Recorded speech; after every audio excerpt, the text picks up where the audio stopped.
The scent of smoke filled the air as Tabitha Reed stood frozen in the doorway of her family's ranch house. Her pale blue dress was covered in dust from the long ride home, her hands trembling as she watched her stepmother, Vivian, feed the last of her mother's cherished letters into the roaring fireplace. The year was 1875, and in that moment, Tabitha felt as though her mother was dying all over again, this time taking with her every tangible memory they had shared. "What have you done?" Tabitha's voice barely rose above a whisper, but it carried enough force to make Vivian turn, her face betraying no remorse. "Just clearing out some old rubbish," Vivian replied, brushing ash from her hands onto her expensive skirt. "Your father and I need this space for our things." Tabitha rushed forward, dropping to her knees before the fireplace, desperately reaching for the charred remnants. The heat singed her fingers, but the pain was nothing compared to the anguish clawing at her chest. Her mother had only been gone for 6 months, and her father had remarried Vivian, a woman 20 years his junior, only 2 months after laying his wife to rest. "These weren't yours to destroy," Tabitha cried, cradling the blackened fragments of paper. "How could you? How could you do this?" Vivian's lips curved into a cold smile. "Your father gave me permission to make this house my own. Perhaps if you hadn't been away visiting your aunt all week, you could have saved these trinkets." Tabitha's 19 years had not prepared her for such cruelty. The small ranch outside St. Elmo, Colorado, had been her mother's pride, built with the profits from her father's silver mining ventures. Sarah Reed had filled it with carefully chosen treasures: handmade quilts, journals filled with poetry, pressed flowers from every season they'd shared together, and the letters her father had written during their courtship. Where are her quilts, her journals? Tabitha demanded, rising to her feet, her grief giving way to anger. Some were given away to the church. Others. Vivian gestured dismissively toward the shed. "I had the ranch hands clear out the attic. Most of it is waiting to be hauled to the trash heap tomorrow." Tabitha didn't wait to hear more. She raced outside, her boots kicking up dust as she ran to the storage shed. Throwing open the door, she found piles of her mother's belongings, the physical remnants of Sarah Reed's life tossed carelessly among broken furniture and discarded tools. Night was falling as Tabitha frantically sorted through the items, pulling out what she could salvage. Her tears flowed freely, dropping onto the faded fabrics and worn leather books. How could her father allow this? But deep down, she knew. Jefferson Reed had changed after her mother's death.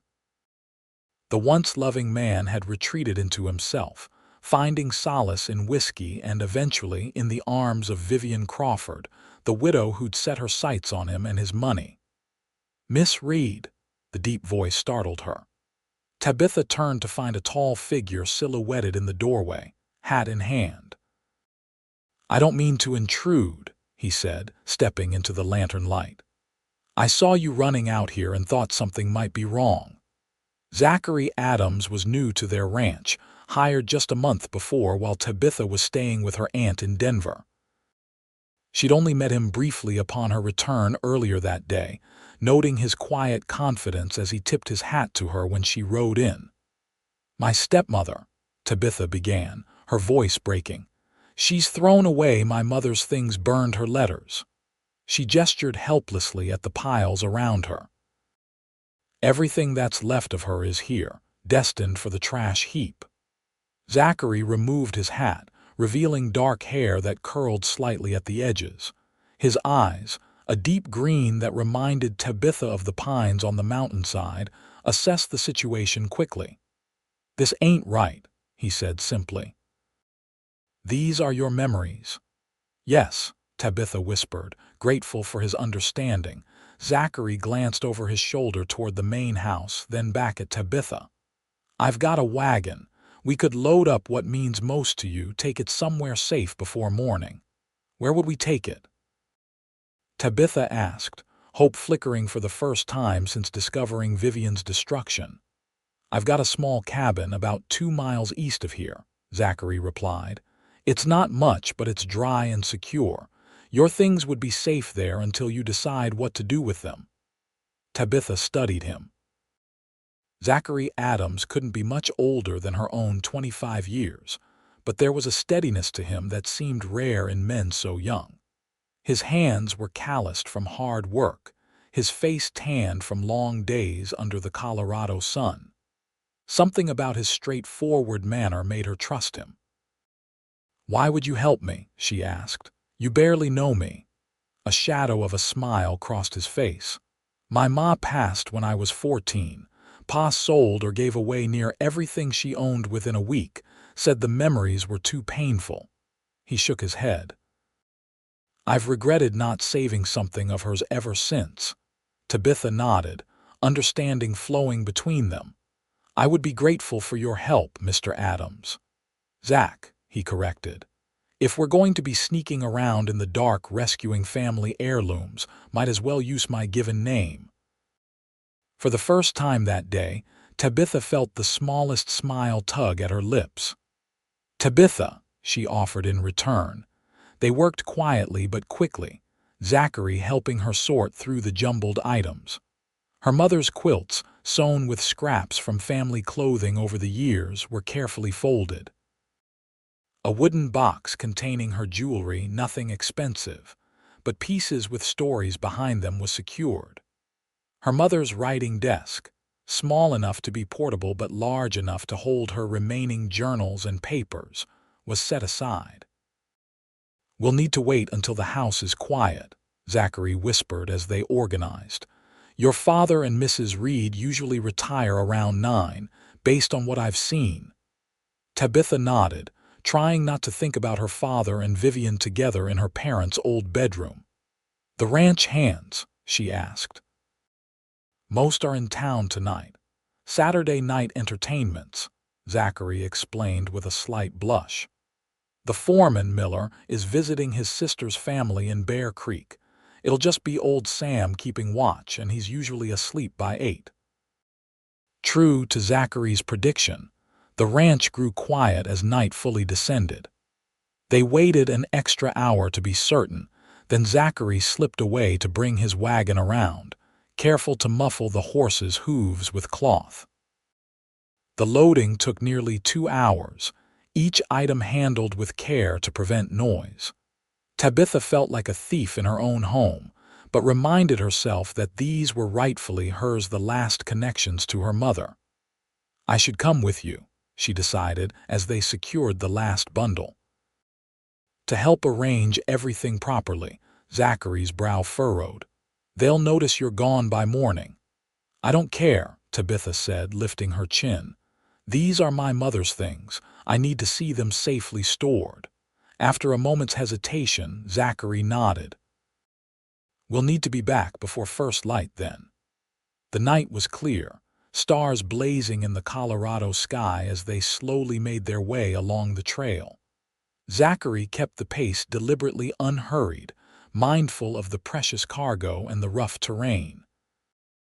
They spoke little, but the silence between them was comfortable, built on their shared purpose. Zachary's cabin appeared as they crested a small rise, a simple structure nestled among a stand of aspen trees. A small creek burbled nearby, reflecting the moonlight. "It's not much," Zachary said as he helped her down from the wagon. "Built it myself last winter when your father hired me on permanent. The bunkhouse was getting too crowded for my liking." Inside, the cabin was indeed modest but meticulously clean. A bed stood in one corner, a small table and 2 chairs in another. A cookstove provided heat, and shelves lined one wall, holding books more than Tabitha would have expected. "You're a reader," she observed, surprised. Zachary lit a lantern, casting a warm glow over the space. "My mother was a schoolteacher before she married my father. She taught me to value words." He moved some of his books to make space. "These shelves are yours to use." They worked methodically, arranging her mother's belongings with care. Zachary built a small fire in the stove to chase away the night chill, and Tabitha found herself telling him about her mother as they unpacked how Sarah had loved wildflowers and poetry, how she taught Tabitha to play the piano that still stood in the ranch house parlor. "She sounds like she was quite a woman," Zachary said, handling a delicate china figurine of a bird that had been her mother's favorite. "She was," Tabitha confirmed, a lump forming in her throat. "I just don't understand how my father could forget her so quickly, how he could let Vivian—" She couldn't finish. Zachary placed the figurine carefully on a shelf. "Grief does strange things to a person," he said quietly. "Some folks run from it, try to replace what they've lost rather than face the emptiness." His insight surprised her. "You sound like you speak from experience." He shrugged. "Seen it enough. My pa remarried within months. Different woman entirely from my mother, loud where she was gentle, demanding where she was patient." He paused. "It took me years to understand he wasn't trying to replace her. He was trying to find someone so different that he wouldn't be reminded of what he'd lost." Tabitha considered this, wondering if her father had done the same.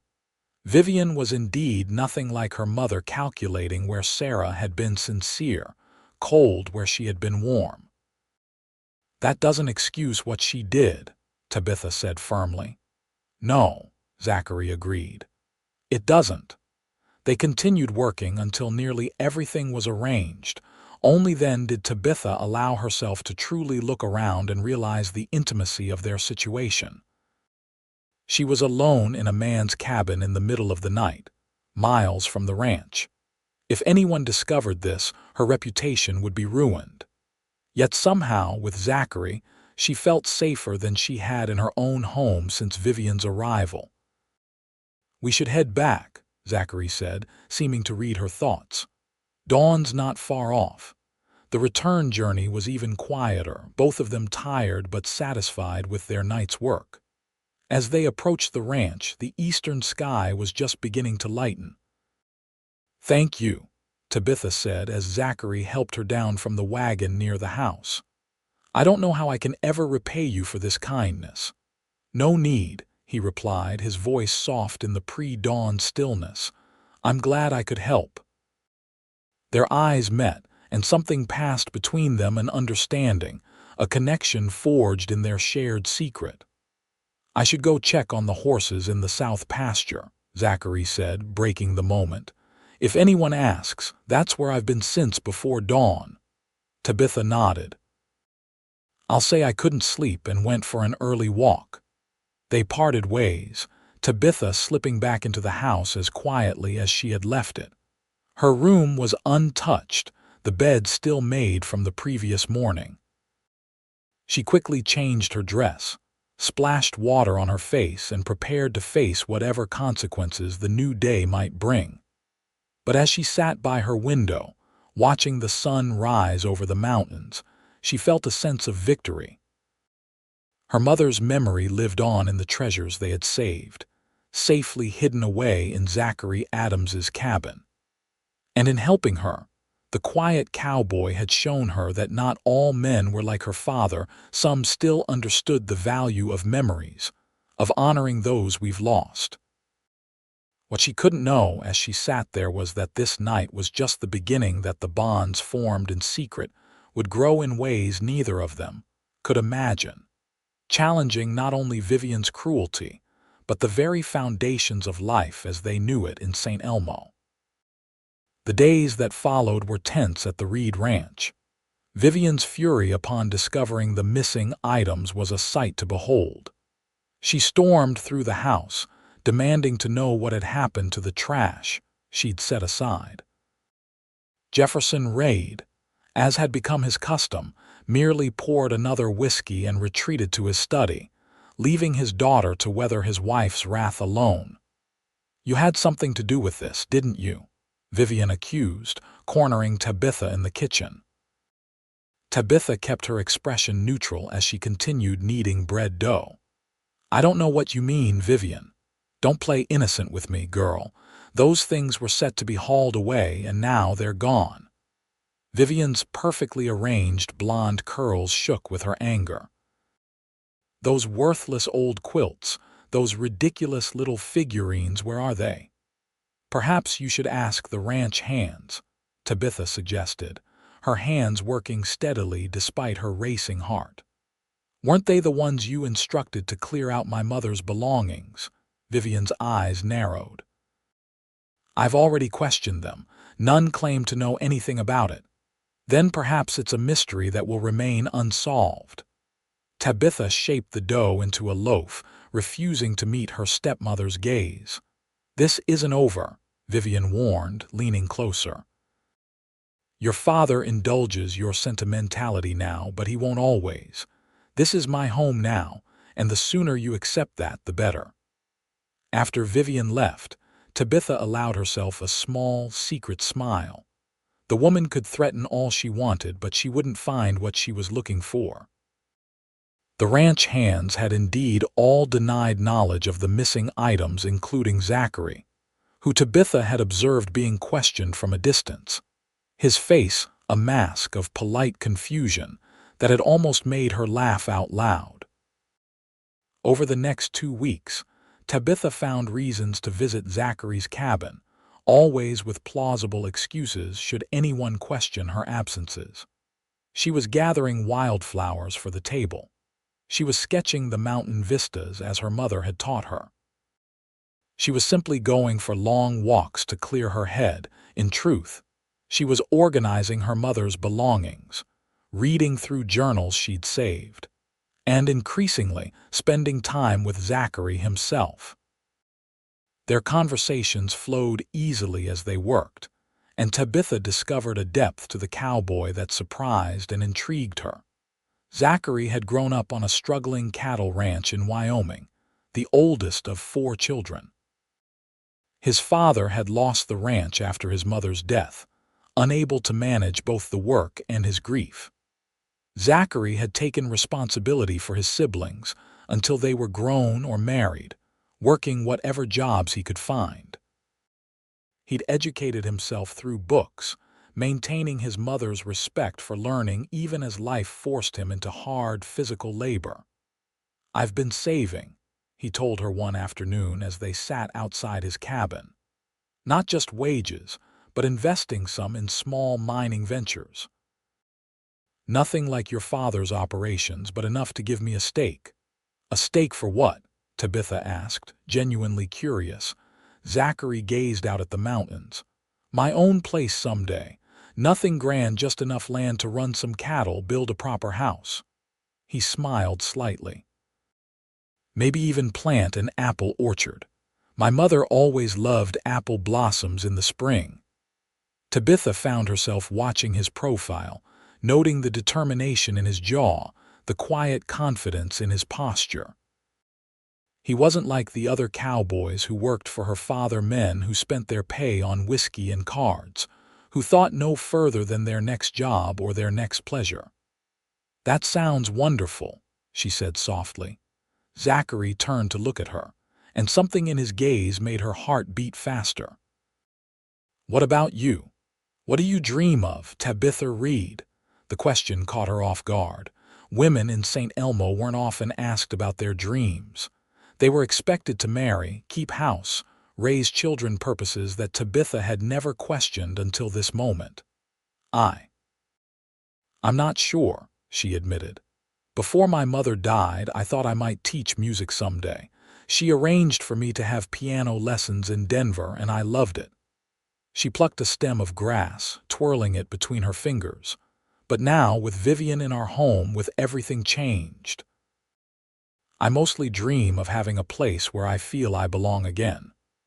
Their eyes met, and Tabitha felt a strange sensation, as if something important had just been exchanged between them, something beyond words. The moment was broken by the distant sound of hoofbeats. They both stood quickly, alert to the potential danger of discovery. "Probably just one of the hands coming back early," Zachary said, but his hand moved instinctively to the revolver at his hip. "I should go," Tabitha said, gathering her shawl. "I told Vivian I'd be back to help with supper." Zachary nodded. "Take the path through the aspens, it'll keep you hidden from the main trail." As Tabitha hurried away, she found herself looking back once to see Zachary still standing there, watching to make sure she left safely. The sight warmed something inside her that had been cold since her mother's passing. Back at the ranch, trouble was brewing.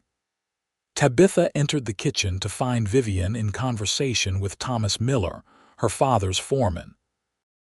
They fell silent as she entered, both turning to look at her with expressions that sent a chill down her spine. "There you are," Vivian said, her voice falsely pleasant. "Mr. Miller was just telling me about seeing you on the East Ridge this afternoon." Tabitha kept her face composed. "Yes, I often walk there. The view is beautiful." "Indeed," Miller said, his eyes lingering on her in a way that made her uncomfortable. "Though I couldn't help but notice you weren't alone." Tabitha felt her cheeks warm. "I happened to encounter Mr. Adams while he was checking fence lines. We exchanged pleasantries, nothing more." "Is that so?" Vivian's smile didn't reach her eyes. "Because Mr. Miller seemed to think you two looked quite familiar with each other." "I don't know what you mean," Tabitha said firmly. Miller adjusted his hat. "Just making an observation, Miss Reed. A young lady's reputation is a delicate thing." "Thank you for your concern," Tabitha replied coldly. "If you'll excuse me, I need to change before dinner." She left the kitchen with her head high but her heart pounding. Miller had always made her uncomfortable with his lingering looks and too familiar manner, but now he presented a real threat. If he continued watching her, following her, her visits to Zachary's cabin would become impossible. That evening at dinner, Tabitha noticed her father studying her with unusual attention. Typically, he barely acknowledged her presence, but tonight his bloodshot eyes followed her movements as she served the roast beef Vivian had prepared.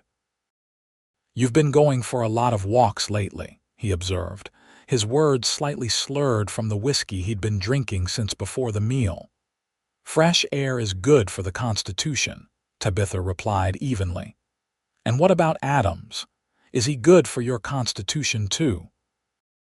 The question hung in the air. Vivian smirked, confirming Tabitha's suspicion that she'd spoken to her father about Miller's observations. "Mr. Adams is an employee, father. We've exchanged words perhaps 3 times since he was hired." Jefferson Reed grunted. "Keep it that way. Man's a drifter with big ideas above his station. Don't need my daughter getting notions." "Jefferson," Vivian interjected, her voice honey-sweet, "you know how young girls are, always romanticizing the help." She turned to Tabitha. "Though perhaps it's time we consider suitable matches for you. The Henderson boy has made his interest clear." Tabitha nearly choked on her food. Timothy Henderson was the banker's son, spoiled, arrogant, and notorious for his wandering hands at town dances. "I have no interest in Timothy Henderson," she said firmly. "You'll have interest in whoever I say," her father snapped, slamming his glass down. "I won't have you throwing yourself at a saddle tramp." "I've done no such thing," Tabitha protested. "Enough." Jefferson's face had grown red. "You'll stay on the property unless accompanied by Vivian or myself from now on. I won't have people talking about a Reed woman sneaking off to meet a cowhand." Tabitha looked to her father in disbelief. "You can't be serious." "He's entirely serious," Vivian said, triumph in her eyes. "It's for your own good, dear. A young lady needs protection from her impulses." Tabitha sat in stunned silence for the remainder of the meal. Her father had never restricted her movements before. Even after her mother died, he'd been too lost in his grief and his bottle to concern himself with her comings and goings. This was Vivian's doing another way to control her, to erase her mother's influence. That night, Tabitha lay awake, her mind racing. How would she warn Zachary? How would she check on her mother's things? The cabin had become a sanctuary, a place where Sarah Reed's memory lived on untainted by Vivian's presence. The thought of being cut off from him was unbearable. Just before dawn, Tabitha made a decision. Dressing quickly, she slipped out of the house while the sky was still dark. If she could reach Zachary's cabin and return before breakfast, perhaps she could explain the situation, make some plan for the future. The morning air was crisp as she hurried along the familiar path. Birds were just beginning their morning songs and dew clung to the grasses at her feet. As Zachary's cabin came into view, she felt a surge of relief and then alarm. A horse was tethered outside that she didn't recognize. Slowing her pace, Tabitha approached cautiously. The cabin door was ajar and voices drifted out Zachary's and another man's. "You're a fool, Adams," the second voice said. Miller's voice, she realized with a jolt. "I could tell the boss right now what you're up to." "I don't know what you're talking about," Zachary replied, his tone measured but tense. "Don't play dumb.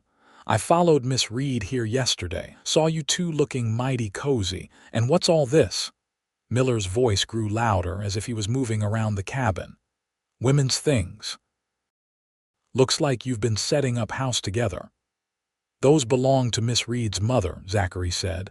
"I'm keeping them safe for her." Miller laughed, a harsh sound. "Is that what they're calling it these days, keeping things safe?" "You need to leave, Miller," Zachary said, his voice hardening. "What Miss Reed does is none of your concern. It is when I can use it to my advantage." Miller's voice dropped, but Tabitha, now pressed against the outside wall of the cabin, could still hear him. "I've been wanting to get out from under Reed's thumb for years. Figure his precious daughter's reputation is worth something." "You're talking about blackmail," Zachary said flatly. "I prefer to think of it as compensation for my silence. Miss Reed is a pretty little thing, but I'd rather have cash than kisses." Tabitha's hand flew to her mouth to stifle her gasp. Miller was threatening to ruin her unless she, or more likely her father, paid him. "Get out," Zachary's voice was dangerously quiet. "Now, or what? You'll shoot me." "That would look real good, wouldn't it? The drifter killing the foreman over the boss's daughter." There was a scuffling sound, then a crash. Tabitha peered through the crack in the door to see the two men grappling, knocking over a chair. Miller was heavier, but Zachary was quicker, dodging a wild punch and landing one of his own that sent Miller staggering back. "You'll regret that," Miller snarled, wiping blood from his lip. "Not as much as you'll regret it if you say one word about Miss Reed," Zachary warned. "Now get on your horse and ride out." Miller straightened his vest, glaring. "This isn't over, Adams, not by a long shot." He stormed toward the door, and Tabitha barely had time to duck around the corner of the cabin before he emerged. She held her breath as he untied his horse, muttering curses, and mounted. Only when the sound of hoofbeats had faded did she dare move. "Tabitha!" Zachary appeared in the doorway, his expression shifting from wariness to concern when he saw her. "How long have you been here?" "Long enough," she said, stepping forward. "I heard what Miller said." Zachary ran a hand through his hair, which was disheveled from the fight. "You shouldn't have come. It's dangerous now." "I had to warn you," Tabitha explained quickly. "My father has forbidden me from leaving the ranch alone. Vivian and Miller have poisoned his mind with suspicions about us." Zachary's jaw tightened. "Miller's been watching you, watching us. I should have been more careful." "We both should have," Tabitha admitted. "But what are we going to do about his threats?" "I don't know yet," Zachary said, glancing back at the disarray in his cabin. "But I do know you need to get back before you're missed. I'll figure something out, I promise." Tabitha hesitated, reluctant to leave with so much unresolved. "My mother's things will stay safe here," Zachary assured her. "Miller has no reason to return, and even if he did, I won't let him touch them." The intensity in his eyes told her he meant more than just protecting her mother's belongings. Impulsively, she reached out and touched his arm. "Thank you," she said softly, "for everything." His hand covered hers briefly, warm and strong. "Go on now. I'll find a way to get word to you." The ride back to the ranch was fraught with anxiety. Every rustle in the brush made Tabitha fear Miller was watching, waiting to expose her.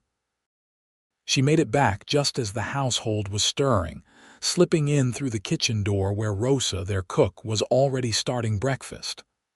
"Madrugadora," Rosa commented with a raised eyebrow. "Early riser today. Couldn't sleep," Tabitha explained, helping herself to a cup of coffee. "Thought I'd watch the sunrise." Rosa, who had been with the family since before Tabitha was born, gave her a knowing look but said nothing more. She had made her disapproval of Vivian clear in subtle ways, though she was careful not to openly antagonize the new mistress of the house. The day passed in excruciating slowness. Tabitha watched the ranch hands coming and going, noting that Miller seemed to be making a point of staying close to the main house. Zachary was nowhere to be seen, presumably assigned to distant pastures Miller's doing, she guessed. That evening, as Tabitha helped Rosa clean up after dinner, the cook slipped her a folded piece of paper. "From El Vaquero," Rosa whispered, "the quiet one with the green eyes." Tabitha's heart leaped. She waited until she was alone in her room before unfolding the note. Zachary's handwriting was surprisingly neat, the letters well-formed. "Meet me at the old Carson place tomorrow at noon. Tell Rosa you're helping her gather herbs for the kitchen. She'll cover for you. Trust me. Z." The Carson place was an abandoned homestead about a mile from the Reed Ranch. The family had moved on years ago after failing to make the land productive, leaving behind a small cabin that was now used occasionally by hunters or travelers. Tabitha burned the note in the candle flame, watching the paper curl and blacken. Whatever Zachary had planned, it was risky for both of them. Miller's threats hung over them like storm clouds, and her father's new restrictions made any meeting dangerous. Yet she knew without doubt that she would go. Not just for her mother's treasures, but for the man who had risked so much to help her preserve them. The next morning, Tabitha approached Rosa with Zachary's suggested story. The older woman nodded without question, her dark eyes warm with understanding. "See, Nina, we need sage and rosemary. Perhaps some wild mint if we find it. We will be gone an hour, maybe 2. Vivian barely glanced up from her needlepoint when Tabitha mentioned the herb-gathering expedition. "Take a shawl. The wind has picked up." Tabitha and Rosa left together, carrying baskets. Once they were out of sight of the house, Rosa stopped. "I will go east toward the creek," she said. "You go where you need to go. Meet me by the big boulder at the fork in the path in 1 hour." "Rosa," Tabitha began, "I don't know how to thank you." The older woman shook her head. "No need. Your mother was kind to me when others were not, and that young man, he has honor in his eyes." She made a shooing motion with her hands. "Go now, quickly."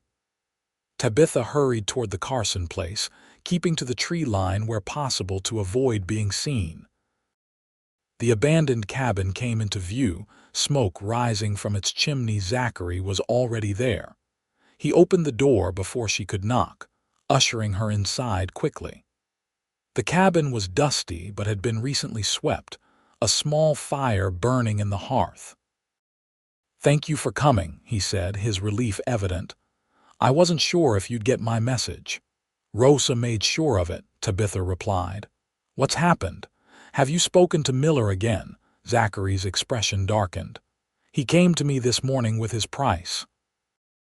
$500 to keep quiet about you visiting my cabin, about your mother's things being there." Tabitha gasped. "500? That's a fortune. He knows I've been saving. Figures I can either pay up or lose my job and reputation." Zachary paced the small room. "But that's not the worst of it. He wants the money by the end of the week, and he says it's just the first payment. He'll want more later. We can't let him do this, Tabitha said firmly. We need to tell my father the truth. Zachary stopped pacing. Would he believe us over his foreman? From what you've told me, he's more inclined to think the worst right now. Tabitha knew he was right. Her father's relationship with Miller went back years, and in his current state, influenced by whiskey and Vivian, he was unlikely to take her side. Then what can we do? She asked. Zachary sat down beside her at the rough-hewn table. I've been thinking about that. Miller keeps records of all the ranch business in a ledger he carries with him. I've seen him making entries, tallying figures that don't always match what your father announces for profits. You think he's been stealing? Tabitha asked, surprised but not entirely shocked. Her father's drinking had made him less attentive to business matters lately. I think it's worth looking into, Zachary said. If we could get that ledger, we might have leverage of our own. The plan was dangerous but straightforward. Miller kept the ledger in his saddlebags when riding, and in his quarters in the foreman's cabin at night. The best opportunity to search would be during the Saturday night gatherings in town, when Miller typically spent hours at the saloon. I can get into his cabin while he's gone, Zachary explained, but I'll need a distraction if anyone notices me heading that way instead of to town with the other hands. I could create some commotion at the main house, Tabitha suggested. Perhaps pretend to have seen a snake or a prowler. Zachary nodded slowly. That might work, but Tabitha, if we're caught.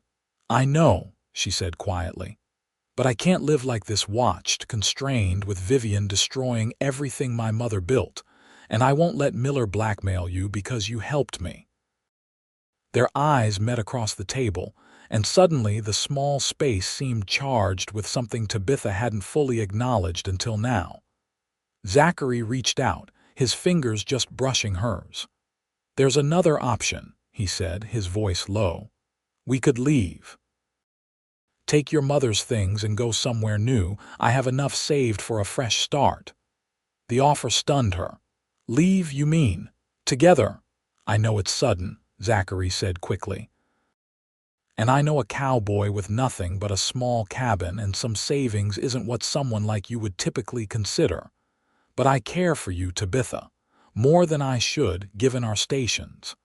Tabitha felt her cheeks flush. I care for you too, she admitted, but running away. That would confirm everything they're saying about us. My reputation would be ruined. Is that so important to you? He asked, not accusingly but with genuine curiosity. The question made her pause. Was it? Or was it simply what she'd been taught to value? I don't know, she answered honestly. But I do know I don't want to leave like a thief in the night. This was my mother's home, my home. If we're to leave, I want it to be with my head held high. Zachary smiled slightly. That sounds like the Tabitha Reed I've come to know. He squeezed her hand. We'll try it your way first. Saturday night, we'll get that ledger. They spent the next half hour refining their plan, then Tabitha reluctantly took her leave, needing to meet Rosa at the appointed time. Before she left, Zachary caught her hand once more. Be careful, he said. Miller's not a man to cross lightly. Neither are you, she replied with a small smile. I'll see you Saturday. As she walked away from the cabin, Tabitha felt a curious mixture of fear and exhilaration. For the first time since her mother's death, she was taking action rather than simply enduring. And the knowledge that Zachary Adams was beside her in this fight gave her a strength she hadn't known she possessed. The days until Saturday stretched endlessly. Tabitha maintained a facade of compliance, taking meals with her father and Vivian, playing the piano when asked, even listening politely as Vivian extolled the virtues of Timothy Henderson during an unexpected visit from the banker and his son. Such a fine young man, Vivian commented after they'd left, and quite taken with you, I think. He's not to my taste, Tabitha said diplomatically. Taste is a luxury few can afford, Vivian replied. Security is what matters for a woman. The Hendersons have it in abundance. Tabitha bit back a retort about Vivian's own marriage of convenience. Instead, she simply said, I believe my father would want me to marry for love, as he did my mother. The barb hit its mark. Vivian's eyes flashed with anger. Your father has realized there are more practical considerations than sentiment. You would do well to learn the same.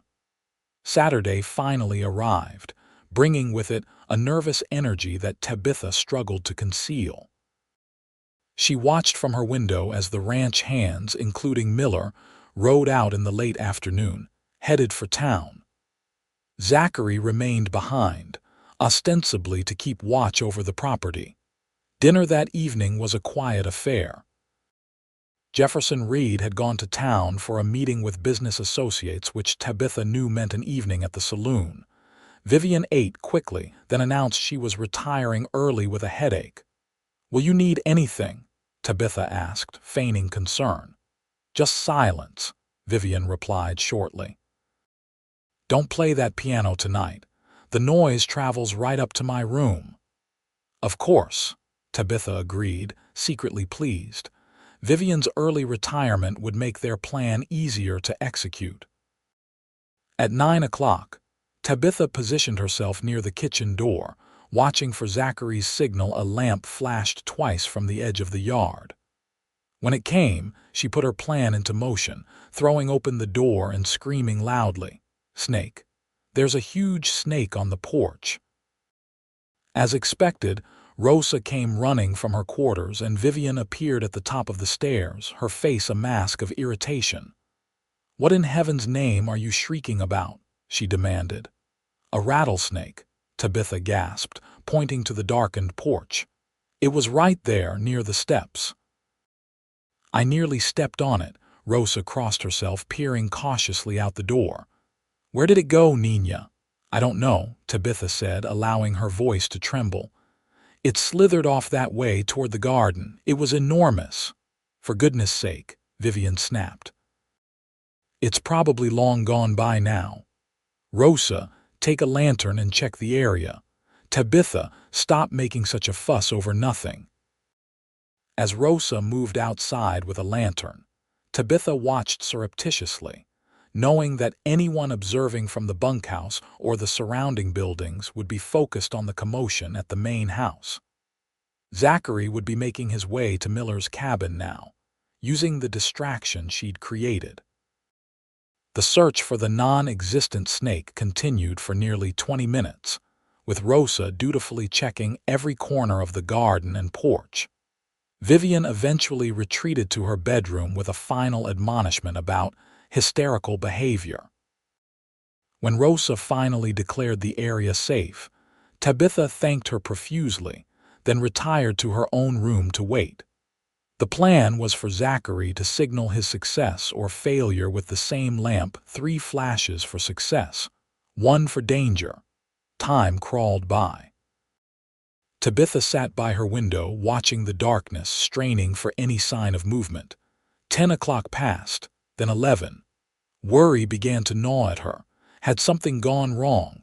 Had Miller returned early and caught Zachary in his cabin? Finally, just as the clock downstairs chimed midnight, she saw it 3 quick flashes from the edge of the property. Relief flooded through her. Zachary had the ledger. Sleep was impossible. Tabitha lay awake, imagining what secrets Miller's ledger might contain and what they would do with the information. Zachary had promised to examine it thoroughly before their next meeting, planned for Monday when she could reasonably claim another herb-gathering expedition with Rosa. Sunday passed in a haze of anticipation. Jefferson Reed returned late in the morning, obviously nursing a hangover from his night in town. Miller and the other hands trickled back throughout the day, none showing any sign of suspicion or alarm. Monday dawned clear and bright. Tabitha arranged with Rosa to go herb-gathering again, receiving a knowing smile from the cook but no questions. Zachary was waiting at the Carson place, pacing the small cabin. His face broke into a smile when she entered, but she immediately sensed his tension. "You found something," she said, not a question but a certainty. "More than something," Zachary confirmed, gesturing to the open ledger on the table. "Miller's been skimming from your father for years, small amounts from cattle sales, inflated supply costs, phantom wage payments to workers who don't exist." Tabitha bent over the book, studying the neat columns of figures. "How much?" "By my calculations, at least $15,000 over the past 3 years. The amount was staggering." "My father trusted him completely," Tabitha whispered. "There's more," Zachary said grimly. "The last few pages show larger discrepancies, and there are notes about shipments of silver ore that never made it to the smelter." "Silver? From my father's mines," Zachary nodded. "Miller's been diverting ore shipments, selling them elsewhere, and recording lower yields to your father. But he needed help to do it." "Vivian," Tabitha guessed, the pieces falling into place. "She's been signing my father's business documents since they married. She would have access to the shipping records." "They're working together," Zachary confirmed. "There are initials next to some of the entries, VR. I'm guessing that stands for Vivian Reed." Tabitha sank into a chair, trying to absorb the implications. They've been stealing from him together. That's why she married him, access to his business, his money. "It looks that way," Zachary agreed. "The question is, what do we do with this information?" "Take it to my father, of course," Tabitha said firmly. "He needs to know what kind of woman he married, what kind of man he trusted." Zachary looked troubled. "Miller's dangerous, Tabitha. If he realizes we have this evidence, he might do something desperate. We can't let fear stop us from doing what's right," she insisted. "My father deserves to know the truth, no matter how painful." "Then we should go together," Zachary said. "Today, while we have the ledger." The decision made, they carefully wrapped the ledger in oilcloth to protect it on the journey. As they were preparing to leave, the cabin door suddenly burst open. Thomas Miller stood in the doorway, a revolver pointed directly at them. "Well, isn't this cozy?" he drawled, his eyes darting between them. "The boss's daughter and the upstart cowboy meeting in secret again." "Miller," Zachary said evenly, moving slightly to position himself between the gun and Tabitha. "This doesn't have to get ugly." Miller's gaze fell on the wrapped ledger on the table. "My property, I believe." His face hardened. "I knew something was off when I checked my cabin yesterday. Things weren't quite where I left them. Then I saw Miss Reed sneaking off this morning, and I figured I'd follow. Glad I did." "It's over, Miller," Tabitha said, finding her voice despite her fear. "We know what you've been doing, stealing from my father, working with Vivian." "Accusations without proof are just hot air, Miss Reed," Miller said, stepping further into the cabin. "Now hand over my book, and maybe I'll let you both walk out of here." "We've seen the figures," Zachary said. "Copying some of them, too. Even if you take the ledger, we can still prove what you've done." It was a bluff, but Miller's momentary hesitation suggested it had hit its mark. Then his expression hardened again. "Then I guess there's only one way to ensure your silence." He raised the gun higher, aiming directly at Zachary's chest. What happened next seemed to unfold in slow motion for Tabitha. Zachary lunged forward as Miller's finger tightened on the trigger. The gun discharged with a deafening roar in the small cabin. Zachary collided with Miller, sending them both crashing into the wall. There was a struggle, another shot, and then silence. Tabitha stood frozen, her ears ringing from the gunfire. Zachary and Miller were tangled together on the floor, neither moving. Then Zachary pushed himself up, blood staining his shirt sleeve. "Are you hit?" she gasped, rushing to his side. "Just grazed," he winced, looking down at Miller. "He wasn't so lucky." Miller lay still, blood spreading across his chest. His eyes stared upward, unseeing. Is he? Tabitha couldn't finish the question. Yes, Zachary confirmed grimly. His gun went off during the struggle. The reality of the situation crashed over Tabitha. A man was dead. Zachary had been shot, and they were alone with evidence of theft and fraud that implicated her stepmother. "We need to get back to the ranch," she said, her practical nature asserting itself through the shock. "We need to tell my father everything about Miller, about Vivian, about my mother's things." "The sheriff will need to be told about this too," Zachary said, grimacing as he bound his injured arm with a bandana. "Self-defense or not, a man's dead." They gathered the ledger and left the cabin, closing the door on the grim scene within. The ride back to the ranch was tense and silent, both of them wrestling with the enormity of what had just happened and what was yet to come. As they approached the ranch, they could see unusual activity. Several horses were tied at the hitching post, including the sheriff's distinctive gray gelding. "Something's happened," Tabitha said, her anxiety mounting. They dismounted in the yard and Rosa hurried out to meet them, her face drawn with concern. "Nina, where have you been? The sheriff is here and your father." She trailed off, noticing Zachary's bloodied sleeve. "Dios mio, what has happened?" "Miller's dead," Zachary said quietly. "There was a struggle. His gun went off." Rosa crossed herself. "Then it is as I feared. Come quickly, both of you."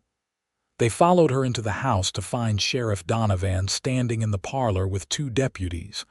Jefferson Reed sat slumped in an armchair, his face ashen. Vivian was nowhere to be seen.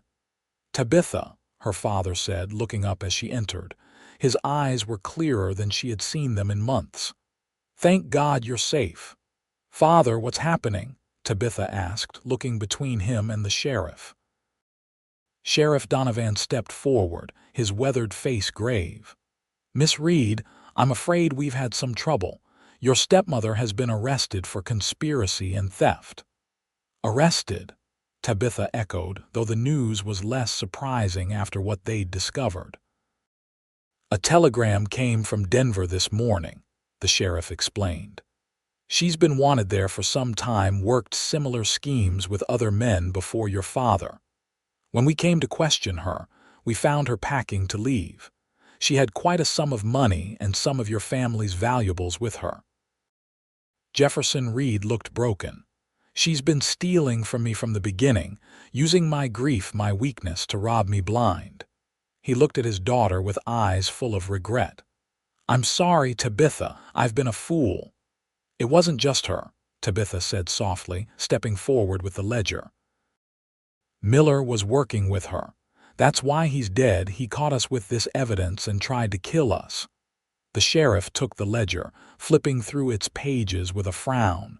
"This confirms our suspicions. We've been tracking discrepancies in ore shipments for months, but couldn't pinpoint the source." As the adults discussed the implications of Miller's death and the evidence against Vivian, Tabitha moved to Zachary's side. "You need a doctor for that arm," she said quietly. "It can wait," he replied, but the pallor of his face suggested otherwise. "Sheriff," Tabitha called, interrupting the conversation. "Mr. Adams needs medical attention. He was injured protecting me when Miller attacked." Sheriff Donovan nodded briskly. "Doc Sullivan is still at the jail with Mrs. Reed. I'll send one of my men to fetch him." He eyed Zachary with newfound respect. "Seems you acted heroically, young man." "Just did what needed doing," Zachary said simply. Jefferson Reed stood shakily, crossing to where Zachary stood. "You protected my daughter when I failed to," he said, his voice rough with emotion. "I owe you a debt I can never repay." "Sir," Zachary began, "there's something else you should know." Over the next hour, as Doc Sullivan tended to Zachary's wound, the full story emerged: Vivian's destruction of Sarah Reed's belongings, Tabitha and Zachary's rescue of what could be saved, Miller's blackmail attempts, and finally the confrontation that had ended in his death. Jefferson Reed listened in silence, his face reflecting a range of emotions: shock, anger, grief, and finally a deep, abiding shame. "I dishonored your mother's memory," he said to Tabitha when the tale was done. "Allowed that woman to destroy what should have been preserved. Can you forgive me?" "There's nothing to forgive," Tabitha said, taking her father's hand. "Grief makes us do strange things, as someone wise once told me." She glanced at Zachary, who sat quietly in the corner, his arm now properly bandaged. "Where are your mother's things now?" Jefferson asked. "At my cabin, sir," Zachary answered. "Safe and sound." Jefferson nodded slowly. "I'd like to see them, to remember what I nearly lost." He turned to Tabitha. "And then I think it's time I stopped hiding in a whiskey bottle and started being a father again." The days that followed were a whirlwind of activity. Vivian Reed was sent to Denver to face charges for her previous crimes, with additional charges pending for her activities in St. Elmo. The sheriff's investigation into Miller's death quickly ruled its self-defense, with Zachary Adams hailed as a hero for protecting Tabitha. Jefferson Reed, true to his word, stopped drinking and began rebuilding his relationship with his daughter. Together, they brought Sarah's belongings back to the ranch, setting up a special room where her quilts, books, and treasures could be properly displayed and honored. "Your mother would be proud of you," Jefferson told Tabitha as they arranged the last of Sarah's journals on a shelf. "You fought for her memory when I was too weak to do so." "I had help," Tabitha replied, her thoughts turning to Zachary. In the aftermath of the drama, Zachary had kept a respectful distance, returning to his duties on the ranch.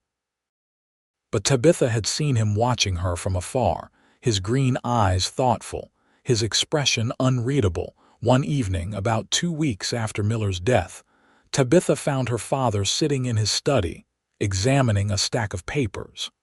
"What are you looking at?" she asked, settling into the chair opposite him. "Deed to a piece of land east of here," Jefferson replied. "Good parcel water rights, some timber, decent grazing. Been thinking about what to do with it." "I didn't know you owned land out that way," Tabitha said, curious. Jefferson smiled slightly.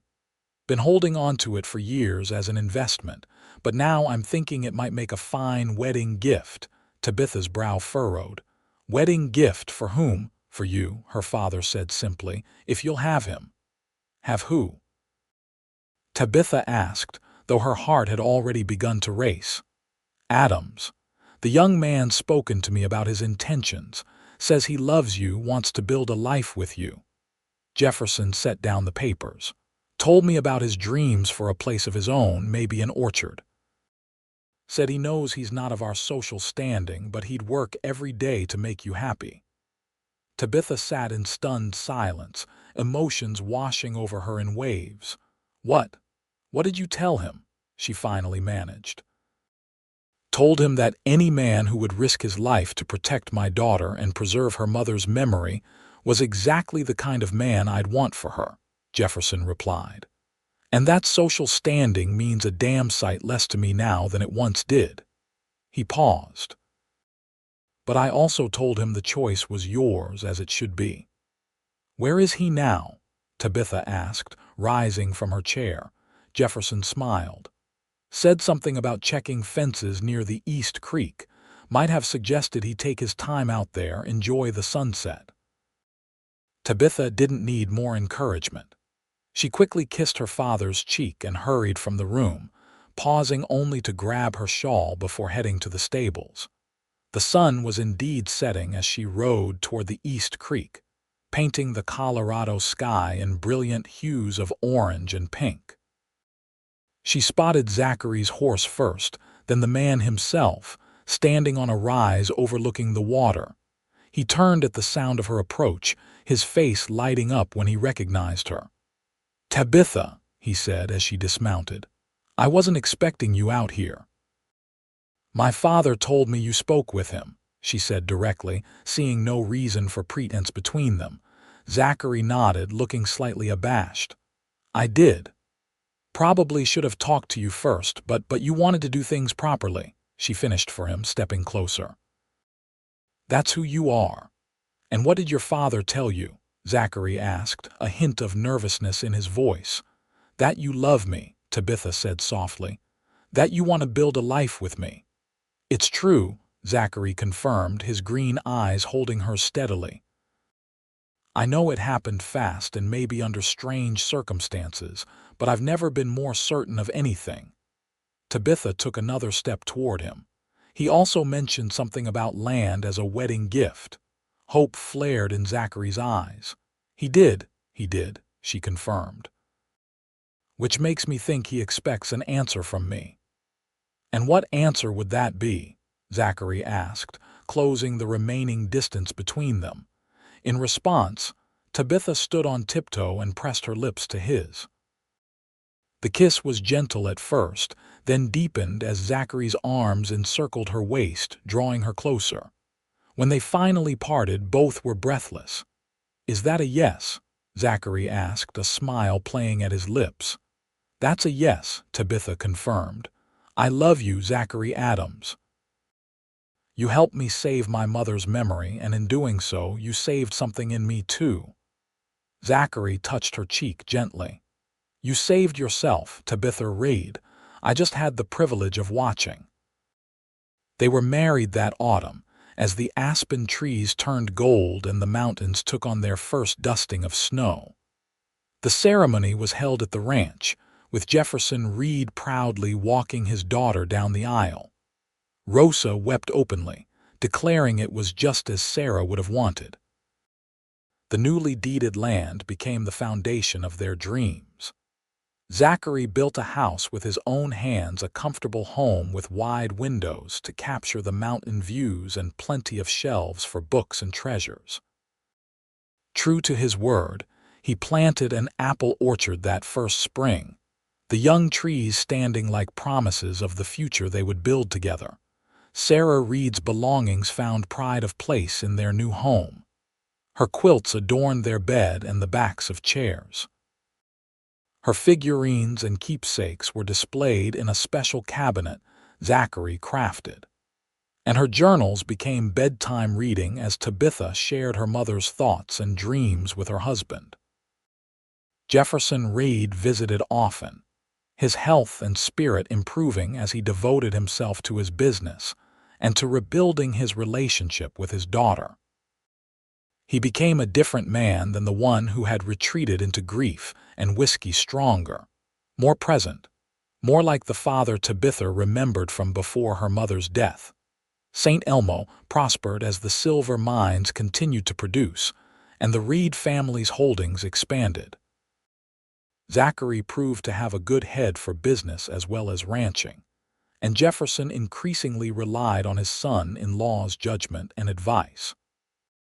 2 years after their wedding, on a warm spring day with apple blossoms scenting the air, Tabitha gave birth to a son they named Samuel, after Zachary's father.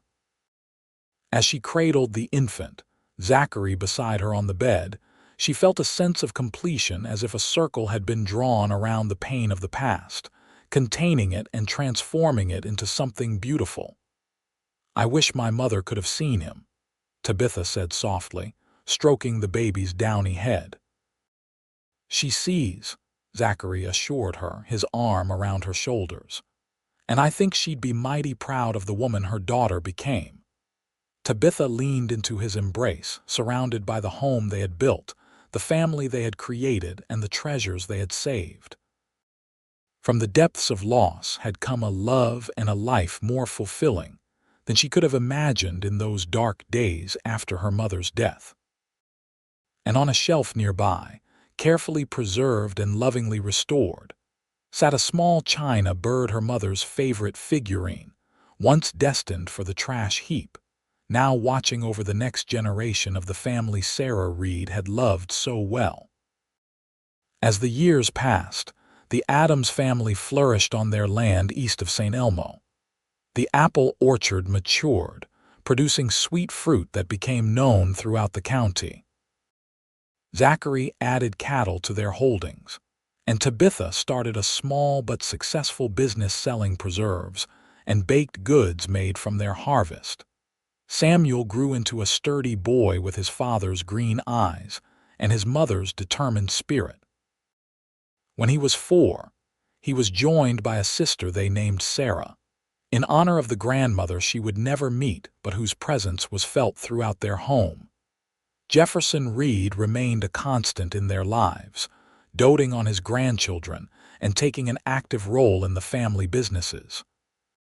He never remarried, claiming that one great love and one terrible mistake were enough for one lifetime. Instead, he devoted himself to the community, funding the building of a proper school in St. Elmo and establishing a small library that bore Sarah Reed's name. On warm summer evenings, the extended family often gathered on the wide porch of the Adams home. While the children played in the yard and the adults sipped lemonade or coffee, Tabitha sometimes took out one of her mother's journals and read aloud, sharing stories of a woman who had loved wildflowers and poetry, who had seen beauty in small things, who had built a legacy of love that survived even when her physical possessions were threatened. "Mama," 8-year-old Samuel asked one such evening, "how come you keep Grandma Sarah's things so careful?" Tabitha exchanged a glance with Zachary before answering. "Because objects can hold memories, darling. When I look at her quilt or hold her favorite book, I can almost feel her with me again." "Like magic?" 5-year-old Sarah asked, her eyes wide.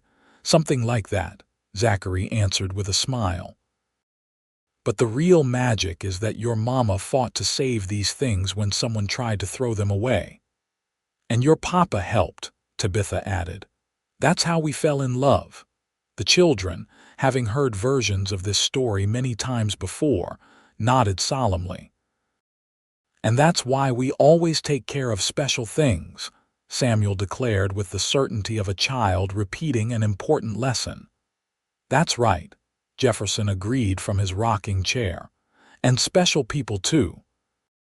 As twilight deepened into night and the children were tucked into bed with kisses and stories, Tabitha found Zachary standing alone in the orchard, looking up at the star-filled sky. "Penny for your thoughts, Cowboy," she said, slipping her arm through his. "Just counting my blessings," he replied, drawing her close. "Thinking about how different things might have been if I hadn't been in that shed the night you found your mother's things. Or if you hadn't offered to help a heartbroken girl you barely knew," Tabitha added. "Best decision I ever made," Zachary said, placing a kiss on the top of her head. They stood in comfortable silence, the fragrance of apple blossoms surrounding them, the lights of their home glowing warm and inviting in the darkness. "I'm thinking about expanding the orchard," Zachary said after a while. "Adding some cherry trees along the south ridge." "I think that's a wonderful idea," Tabitha replied. "My mother loved cherries. She used to say they were like little jewels hanging from the trees." Zachary smiled. "I remember you telling me that. Found it in one of her journals, too." He turned to face her fully. "That's why I thought of it. Another way to honor her memory." Tabitha felt tears spring to her eyes. After all these years, he still found ways to connect their present to her past, to weave her mother's legacy into the life they were building. "I love you, Zachary Adams," she said, rising on tiptoe to kiss him. "For everything you are and everything you've helped me become." "I love you too, Tabitha Adams," he replied, his arms strong and secure around her. "From the first moment I saw you crying over your mother's things, I think some part of me knew we were meant to find each other." As they walked back to the house, hand in hand under the Colorado stars, Tabitha reflected on the journey that had brought them here. From the ashes of grief and betrayal had risen a life of joy and purpose, a family bound by love and respect, a legacy that honored the past while embracing the future. Her stepmother had destroyed her mother's things, but in the end, it wasn't the objects themselves that mattered most. It was the memories they held, the stories they told, and the love they represented. With Zachary's help, she had saved what could be saved, but together they had built something even more precious, a family and a home where Sarah Reed's spirit lived on in every laugh, every song, every moment of beauty they created together. And that, Tabitha knew, was the greatest treasure of all.